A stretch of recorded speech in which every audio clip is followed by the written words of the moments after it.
Subscribe to our channel by clicking the subscribe button. Click the bell button and enjoy the latest uploads from our channel. Question number 4. The radius of a spherical balloon increases from 7 cm to 14 cm as air is being pumped into it. जैसे एक balloon में air pump की जाती है तो उसका radius 7 से 14 हो जाता है. Now you have to find the ratio of surface areas of the balloons in the two cases. दोनों केसेस में सरफेस एरिया का हमें रेशियो निकालना है. Let us see. सबसे पहले हम दोनों सरफेस एरिया देख लेंगे. So let us suppose the first surface area, that is S1 is the area of the original balloon. जो हमारा जो फर्स्ट टाइम पे जो हमारे बलून की जो फर्स्ट पोजीशन है उस पे अगर हम देखें जो रेडियस 7 सेंटीमीटर वाला बलून था उसका अगर हमने सरफेस एरिया S1 मान लिया, so it is equal to 4π7 square centimetre square.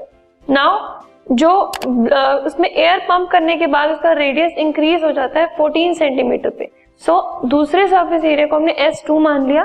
So S2 is the surface area with radius 14 centimetre which is equal to 4π14 square centimetre square.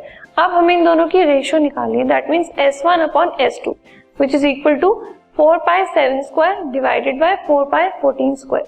अब 4π एंड 4π दोनों में कॉमन है तो वो कैंसिल हो गया. So we have got 1/4. That means S1 is to S2 is equal to 1 is to 4.